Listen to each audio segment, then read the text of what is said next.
54 islands of the Chagos Archipelago fall within the British Indian Ocean Territory Marine Protected Area. But between all of them, they only comprise 24 square kilometers of land.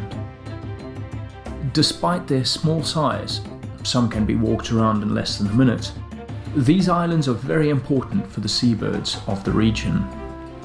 Though the birds live and feed at sea, they need undisturbed land to lay their eggs and rear their chicks. Such places are almost non-existent around the heavily populated coastlines of the Indian Ocean. But here, the marine reserve protects vital nesting habitat for several species numbering hundreds of thousands of breeding pairs. Every space on the islands is used. Some burrow down, laying their eggs and raising their chicks beneath the surface. Others, like the brown booby, nest on the ground, hatching and raising their chicks just behind the shoreline.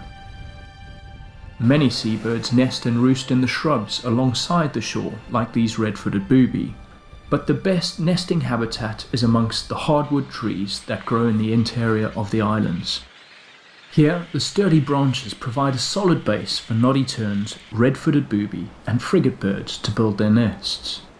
Some of the islands do not support as many nesting birds as they could. This is because islands which were used as coconut plantations in the 19th and 20th centuries still have a proliferation of coconut trees instead of hardwoods.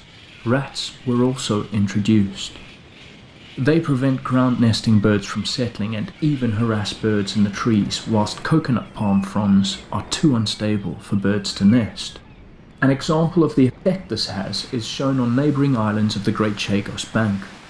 Sea Cow Island has large hardwood trees and is free of rats and supports thousands of seabirds, in marked contrast to Eagle Island that supports only a handful, despite being 5 times larger.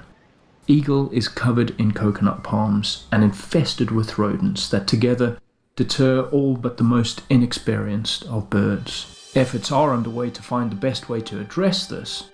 Until then, there are many other islands in the territory that remain ideal habitats.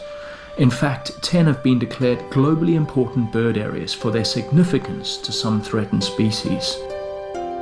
Here, in the British Indian Ocean Territory, seabirds have a secure haven to continue thriving in the Indian Ocean.